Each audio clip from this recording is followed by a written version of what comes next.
Welcome to టీసెట్.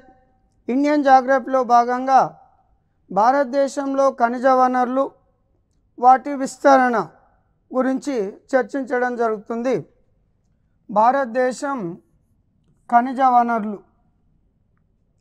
ఖనిజం అంటే భూపటలంలో ఒకటి అంతకన్నా ఎక్కువ రసాయన మూలకాలచే ఏర్పడి సహజ సిద్ధంగా లభించే రాక్ సమ్మేళనాన్ని ఖనిజం అని పిలవడం జరుగుతుంది.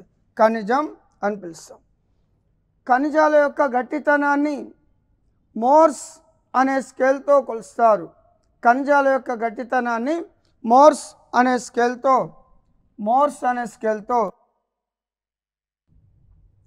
భారతదేశంలో ఉత్తర మైదానాలలో విలువైన ఖనిజాలంటూ ఆర్థికంగా ప్రాముఖ్యత కలిగిన ఖనిజాలు ఉత్తర మైదానాల్లో ఏమీ లభించడం లేదు. ఉత్తర మైదానాల్లో ఏమీ ఆర్థికపరమైన ఖనిజాలు అనేటివి ఏమీ లభించడం లేదు. భారతదేశంలో బొగ్గు క్షేత్రాలన్నీ దామోదర్ నదిలోయ, సోన్ నదిలోయ, మహానది, గోదావరి నదిలోయల్లో విస్తరించున్నవి.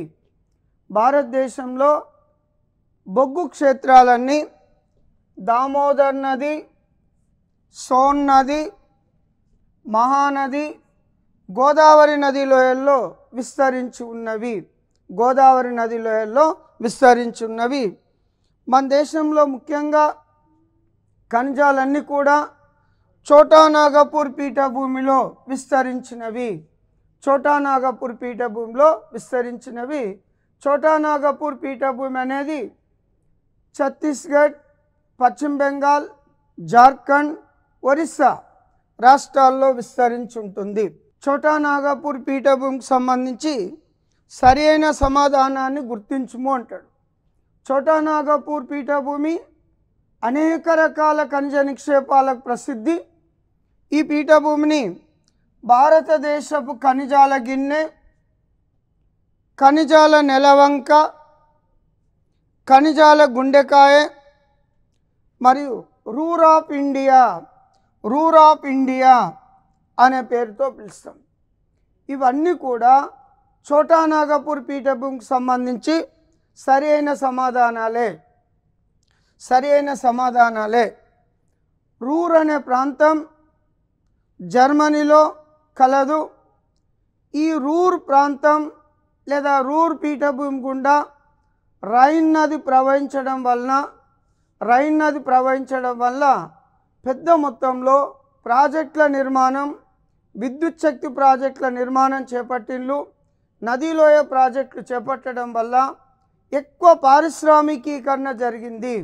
కాబట్టి ఛోటా నాగపూర్ పీఠభూమిలోని దామోదర్ నదీలోయ ప్రాజెక్టు చేపట్టడం వల్ల పుష్కలంగా విద్యుత్ లభిస్తుంది, నీటి వనరులు లభిస్తున్నవి, ముడి ఖనిజాలు లభిస్తున్నాయి. కాబట్టి ఎక్కువ పారిశ్రామికీకరణ జరిగిన ప్రాంతంగా ఛోటా నాగపూర్ పీఠభూమిని పిలవడం జరుగుతుంది. ముఖ్యంగా ఇనుముక్కు కర్మాగారాలన్నీ కూడా ఈ ఛోటా నాగపూర్ పీఠభూమి చుట్టే విస్తరించున్నాయి. బిలాయ్, బొకారో, దుర్గాపూర్, రూర్కెలా, జంషెడ్పూర్ లాంటి భారీ ఇనుముక్కు కర్మాగారాలు ఛోటా నాగపూర్ పీఠభూమిలో విస్తరించున్నాయి. కాబట్టి ఇది పారిశ్రామికంగా ఎక్కువగా అభివృద్ధి చెందింది.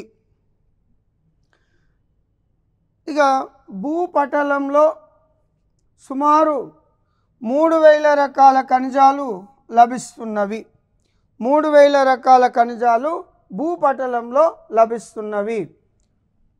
భూపటలంలో లభిస్తున్నవి 3000 రకాల ఖనిజాలు. మానవుడు ఇంతవరకు కనుక్కున్న ఖనిజాల సంఖ్య సుమారు 400. మిగతావన్నీ కూడా భూపటలంలో తటస్థ పదార్థాలుగా ఉన్నవి. తటస్థ పదార్థాలుగా ఉన్నవి. మానవుని యొక్క సాంకేతిక పరిజ్ఞానం పెరిగిన కొద్దీ ఒక్కొక్క తటస్థ పదార్థాన్ని ఖనిజంగా వాడుకోవడం మొదలుపెట్టడం జరిగింది. దాని యొక్క ఉపయోగాలు, దానికి సంబంధించిన అనేక విషయాలు తెలుసుకొని ఒక్కొక్క తటస్థ పదార్థాన్ని ఖనిజంగా ఉపయోగించుకోవడం జరుగుతుంది. మానవుడు మొదట వాడిన లోహం రాగి, కాపర్. సపోజ్ సింధు నాగరికత కాలంలో ఆ నాగరికత ప్రజలకు తెలియని లోహం ఇనుము. కానీ ఇనుము ఉన్నది, వారికి ఇనుము అనే విషయం తెలియదు. తర్వాత ఆర్యులు ఎప్పుడైతే రావడం జరిగిందో ఇనుప ఖనిజాన్ని కనుక్కున్నారు. అనేక రకాల వస్తువులను, అనేక రకాల ఆయుధాలను తయారు చేసిండ్రు. భారీ మొత్తంలో అడవులను నరికివేసి వ్యవసాయ భూములుగా మార్చి గొప్ప సామ్రాజ్యాలను స్థాపించి సైన్యాన్ని ఏర్పాటు చేయడం జరిగింది. అంటే ఇనుము యొక్క ప్రాముఖ్యత. అందుకనే ఇనుమును బ్యాక్బోన్ ఆఫ్ మోడర్న్ సివిలైజేషన్, ఆధునిక నాగరికతకు వెన్నుముక అని పిలుస్తాం. ఒక్కొక్క తటస్థ పదార్థాన్ని ఖనిజంగా మానవుని యొక్క సాంకేతిక పరిజ్ఞానం పెరిగిన కొద్దీ ఉపయోగించుకోవడం జరుగుతుంది. మన దేశంలో లభిస్తున్న ఖనిజాలను నాలుగు రకాలుగా వర్గీకరించడం జరిగింది. ఒకటి ఇంధన ఖనిజాలు 4 రకాలు లభిస్తున్నవి. అలోహ ఖనిజాలు 23 రకాలు లభిస్తున్నవి. లోహ ఖనిజాలు 10 రకాలు లభిస్తున్నవి. అణు ఖనిజాలు 3 రకాలుగా లభిస్తున్నవి. ఇతర ఖనిజాలు 55 రకాలు లభిస్తున్నవి. అంటే ప్రపంచవ్యాప్తంగా మొత్తం 400 ఖనిజాలు అనుకున్నట్లయితే భారతదేశంలో లభిస్తున్న ఖనిజాలు, ఉత్పత్తి అవుతున్న ఖనిజాల సంఖ్య 95 రకాలు మన దేశంలో ఉత్పత్తి అవుతున్నవి లభిస్తున్నవి. దేశంలో లభించే ఖనిజాలను లభ్యత ఆధారంగా 3 రకాలుగా వర్గీకరించడం జరిగింది. ఏ దేశంలో కూడా ఖనిజాలు పూర్తి స్థాయిలో లభించవు. కొన్ని ఖనిజాలలో స్వయం సమృద్ధి సాధించినాం, కొన్ని ఖనిజాలను ఎగుమతి చేయడం జరుగుతుంది, కొన్ని ఖనిజాలను దిగుమతులు చేసుకోవడం జరుగుతుంది. సో మన దేశంలో ఖనిజాల లభ్యతను ఆధారం చేసుకొని 3 రకాలుగా వర్గీకరించినాం. ఒకటి దేశం ఉపయోగించి ఎగుమతి చేయడానికి మిగులుగా ఉన్న ఖనిజాలు, అంటే దేశ అవసరాలకు పూర్తి స్థాయిలో ఉపయోగించుకొని ఇతర దేశాలకు ఎగుమతి చేయడానికి అవకాశం ఉన్నవి. ముడి ఇనుము, అబ్రకం,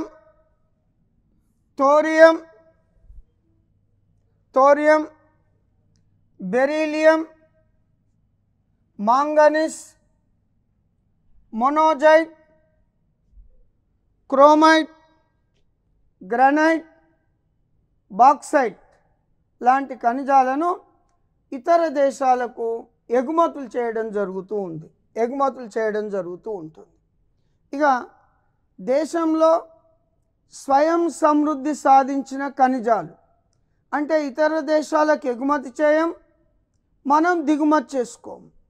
అయితే ఆర్థికంగా వచ్చే నాటికి, ధర విషయంలో వచ్చే నాటికి భారతదేశంలో 1 కిలో బొగ్గు ఉత్పత్తి కావడానికి ఉదాహరణ 5 రూపాయలు అవుతుంది అనుకున్నట్లయితే, ఏదైనా ఇతర దేశాల్లో అంతకంటే తక్కువ రేటుకు లభిస్తున్నప్పుడు అప్పుడు దిగుమతి చేసుకోవడం జరుగుతుంది. మన దేశంలో తయారయ్యే బొగ్గు కన్నా ఇండోనేషియాలో నుంచి దిగుమతి చేసుకునే బొగ్గు తక్కువ రేటుకు రావడం జరుగుతుంది. కాబట్టి ఇండోనేషియా నుంచి బొగ్గును మనం దిగుమతి చేసుకోవడం జరుగుతుంది. మన దగ్గర ఉన్నా కూడా స్వయం సమృద్ధి సాధించిన ఖనిజాలు బొగ్గు, అల్యూమినియం, పలకరాయి అంటే స్లేట్, పలకరాయి, పాలరాయి, జిప్సం, ముగ్గురాయి. ముగ్గురాయి అన్న బైరైటీస్ అన్న ఒకటే. ప్రపంచవ్యాప్తంగా ముగ్గురాయి చైనా, భారతదేశంలో అత్యధికంగా లభిస్తుంది. మన దేశంలో ఆంధ్రప్రదేశ్ రాష్ట్రం ముగ్గురాయిని అత్యధికంగా ఉత్పత్తి చేయడం జరుగుతుంది. కడప జిల్లాలో మంగంపేట ప్రపంచ ప్రఖ్యాతిగాంచిన ముగ్గురాయి నిక్షేపాలకు ప్రసిద్ధి. ఈ ముగ్గురాయిని రంగుల తయారీలో, రబ్బరు పరిశ్రమల్లో మరియు చమురు బావుల వద్ద, చమురు శుద్ధి కర్మాగారాల్లో ఈ ముగ్గురాయిని ఉపయోగించడం జరుగుతుంది. ముగ్గురాయిని ఉపయోగించడం జరుగుతుంది. దేశంలో కొరతగా ఉండి ఇతర దేశాల నుంచి దిగుమతి చేసుకుంటున్న ఖనిజాలు అంటే మన దేశంలో ఖనిజాలు లభించిన వాడకం ఎక్కువగా ఉన్నందున ఉన్న ఖనిజాలు సరిపోక ఇతర దేశాల నుంచి ఖనిజాలను దిగుమతి చేసుకోవడం జరుగుతుంది. ఒకటి పెట్రోలియం, రాగి, సీసం, తగరం.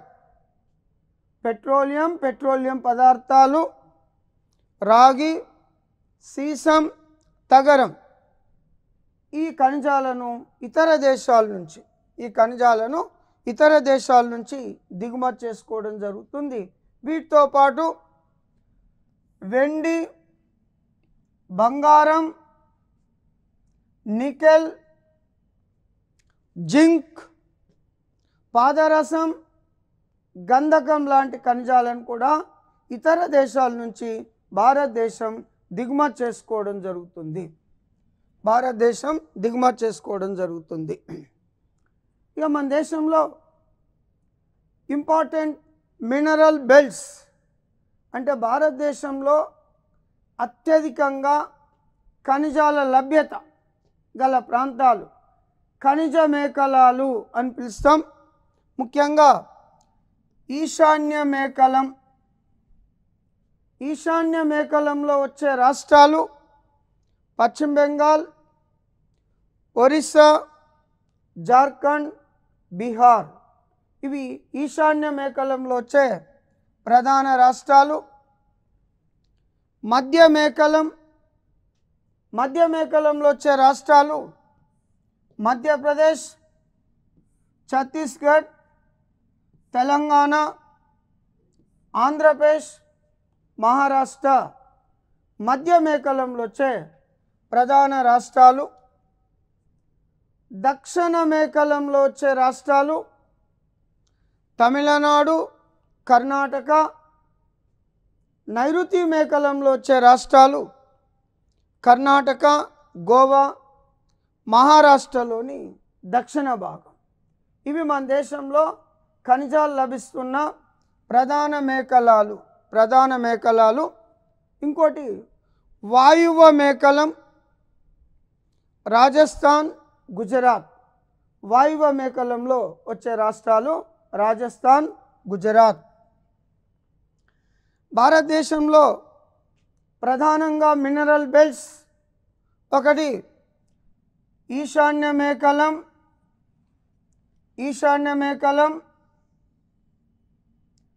మధ్య మేఖలం,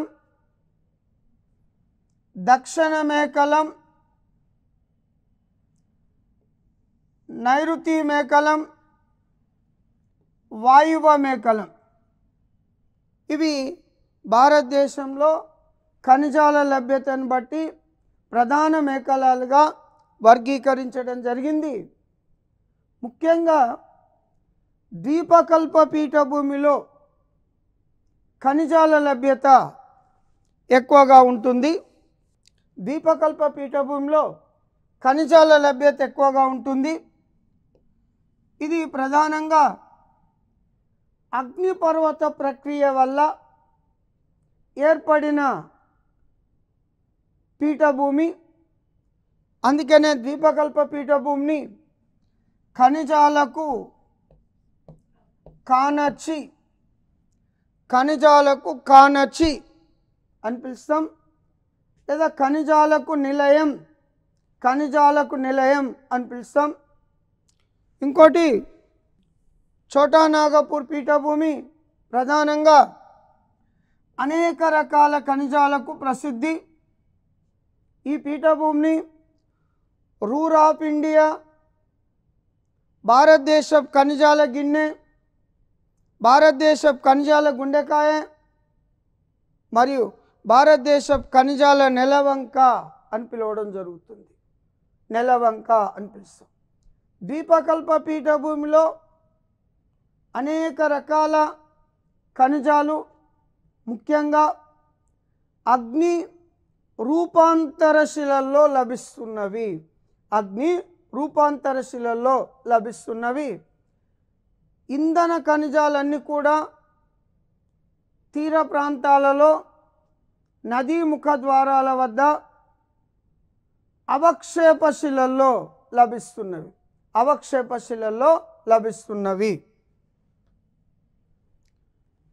ద్వీపకల్ప పీఠభూమిని ఖనిజాలకు కానర్చి నిలయం అని పిలుస్తాం. చాలాసార్లు ఎగ్జామ్లో ఖనిజాలకు సంబంధించిన అన్వేషణను ఎవరు చేపడతారు అని అడగడం జరిగింది. భారతదేశంలో ఖనిజాలకు సంబంధించిన అన్వేషణను జియాలజికల్ సర్వే ఆఫ్ ఇండియా వారు చేపట్టి ఖనిజాలకు సంబంధించిన మ్యాప్లను తయారు చేయడం జరుగుతుంది. ఈ జియాలజికల్ సర్వే ఆఫ్ ఇండియా ప్రధాన కార్యాలయం కలకత్తాలో కలదు. సాధారణ మ్యాప్లను,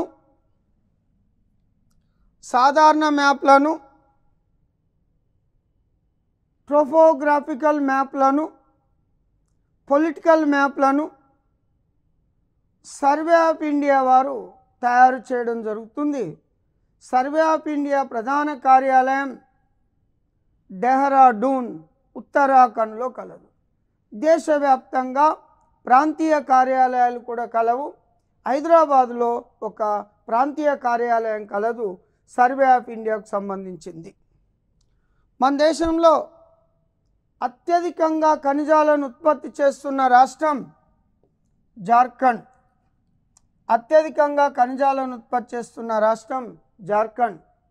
కానీ జార్ఖండ్ రాష్ట్రం పారిశ్రామికంగా ఎక్కువగా అభివృద్ధి చెందలేదు. ఎందుకంటే మన దేశంలో లభించే ఖనిజాలను ముడి పదార్థాల రూపంలో ఇతర దేశాలకు ఎగుమతి చేయడం జరుగుతుంది. అదే ముడి పదార్థాలను పారిశ్రామిక వస్తువులుగా పరిశ్రమలు స్థాపించి వస్తువులు తయారు చేసినట్లయితే ఆయా దేశాలు, ఆయా రాష్ట్రాలు అభివృద్ధి చెందడం జరుగుతుంది. దేశంలో ఉన్న ప్రజలకు కూడా ఉపాధి అవకాశాలు లభించడం జరుగుతుంది. ప్రపంచవ్యాప్తంగా ఏ దేశమైనా అభివృద్ధి చెందాలంటే సాంకేతిక పరిజ్ఞాన పరంగా కానీ లేదా ఖనిజాల లభ్యత ఆధారంగా కానీ ఆయా దేశాలు అభివృద్ధి చెందడం జరుగుతుంది. జపాన్ దేశంలో అదొక ఐలాండ్ ద్వీపదేశం, ఏమాత్రం ఖనిజాలు లభించవు. కానీ జపాన్ సాంకేతికంగా అభివృద్ధి చెందింది. జపాన్కు పోయే ఓడలన్నీ కూడా ముడి సరుకులను తీసుకొని పోవడం జరుగుతుంది. అక్కడి నుంచి వచ్చే ఓడలు తయారైన వస్తువులను తీసుకొచ్చి ఆయా దేశాల్లో డంప్ చేసి తక్కువ రేటుకు ప్రపంచవ్యాప్తంగా అమ్మడం జరుగుతుంది. అందుకని ఆ దేశం పారిశ్రామికంగా అభివృద్ధి చెందింది సాంకేతిక పరిజ్ఞానం ఉండడం వలన. సాంకేతిక పరిజ్ఞానం ఉండడం వలన. ఖనిజాల వర్గీకరణ. భూపటలంలో అనేక రకాల ఖనిజాలు లభిస్తున్నవి. ఖనిజాల్లో ఉన్న రసాయన మూలకాలను ఆధారం చేసుకొని ఖనిజాలను వర్గీకరించడం జరిగింది. ముఖ్యంగా 4 రకాలుగా వర్గీకరించినాం. ఇందులో ఒకటి లోహ ఖనిజాలు, అంటే ఇనుముతో సంబంధం గల ఖనిజాలు. లోహ ఖనిజాలు, ఇనుముతో సంబంధం గల ఖనిజాలు. ఈ లోహ ఖనిజాలను మళ్ళీ 2 రకాలుగా వర్గీకరించినాం. ఒకటి ఫెర్రస్ లోహ ఖనిజాలు, ముడి ఇనుము, మాంగనీస్, నికెల్, క్రోమియం, టంగ్స్టన్. ముడి ఇనుము, మాంగనీస్, నికెల్, క్రోమియం, టంగ్స్టన్ ఇవి ఫెర్రస్ లోహ ఖనిజాలకు ఉదాహరణ.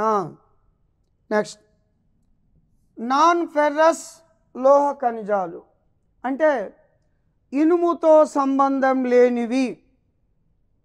ఉదాహరణ బంగారం, వెండి, రాగి, అల్యూమినియం, సీసం, తగరం, జింక్.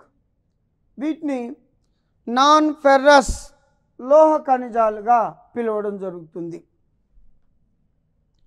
ఒకటి అలోహ ఖనిజాలు, నాన్ ఫెర్రస్ కాకుండా అలోహ ఖనిజాలు. ఉదాహరణ ముగ్గురాయి, మైకా, సున్నప్రాయి, జిప్సం, గ్రానైట్, రత్నాలు అలోహ ఖనిజాలకు ఉదాహరణ. కానీ పారిశ్రామికంగా ఈ రకమైన ఖనిజాలు ఎక్కువగా ఉపయోగపడుతున్నవి. ఇంధన ఖనిజాలు. ఇంధన ఖనిజాలన్నీ కూడా అవక్షేప శిలల్లో లభిస్తున్నవి. ఇంధన ఖనిజాలకు ఉదాహరణ బొగ్గు, పెట్రోలియం, సహజ వాయువు, లిగ్నైట్. సహజ వాయువు, లిగ్నైట్ వీటిని ఇంధన ఖనిజాలుగా పిలవడం జరుగుతుంది. నెక్స్ట్ అణు ఇంధన ఖనిజాలు, అంటే ఈ ఖనిజాలు భూగర్భంలో తనంత తానుగా ఉష్ణాన్ని రిలీజ్ చేసి శిలలు శైథిల్యానికి కారణం కావడం జరుగుతూ ఉంటుంది. అణు ఇంధన ఖనిజాలు యురేనియం, థోరియం, ప్లూటోనియం, జిర్కానియం, బెరీలియం వీటిని అణు ఇంధన ఖనిజాలుగా పిలుస్తాం. ఈ అణు ఇంధన ఖనిజాలను మంచి కొరకు ఉపయోగించుకోవచ్చు, చెడు కొరకు ఉపయోగించుకోవచ్చు. ఒక అణుబాంబు తయారీకి ఉపయోగించే ముడి పదార్థాలను ఉపయోగించి భారీ మొత్తంలో విద్యుత్ శక్తిని ఉపయోగించవచ్చు, విద్యుత్ శక్తిని ఉత్పత్తి చేయవచ్చు. విద్యుత్ శక్తిని ఉత్పత్తి చేయవచ్చు. ప్రపంచవ్యాప్తంగా వీటిని ఉపయోగించి అణు విద్యుత్ ఉత్పత్తి కొనసాగుతుంది. అణు విద్యుత్ ఉత్పత్తి.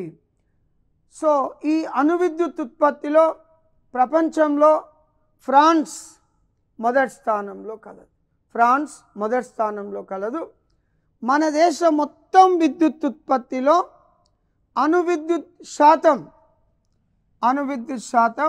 2% మాత్రమే మన దగ్గర ఉత్పత్తి అవుతుంది.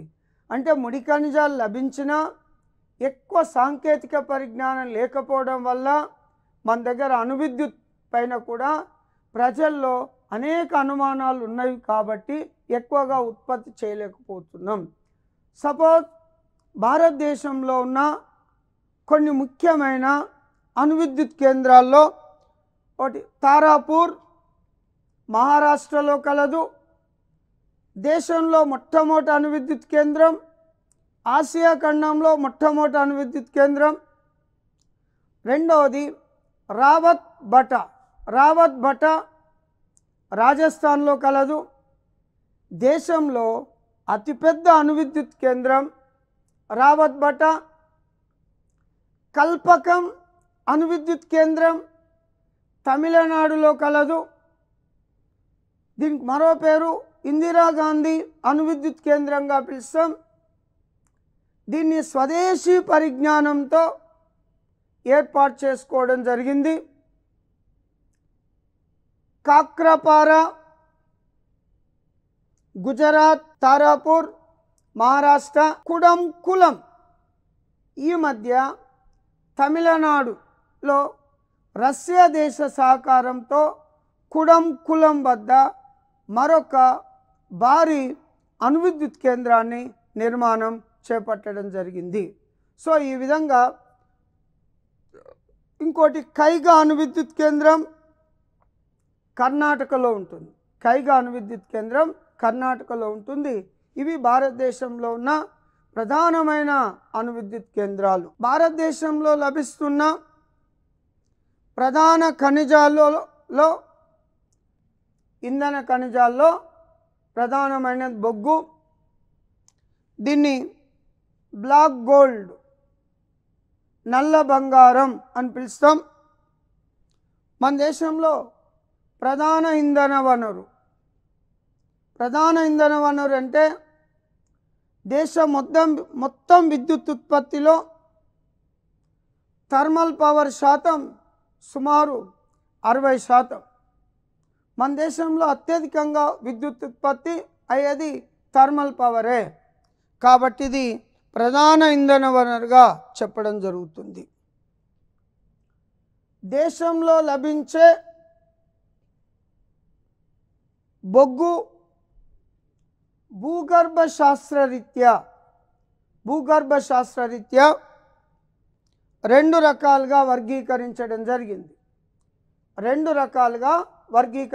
జరిగింది. ఒకటి గోండ్వానా రకానికి చెందిన బొగ్గు,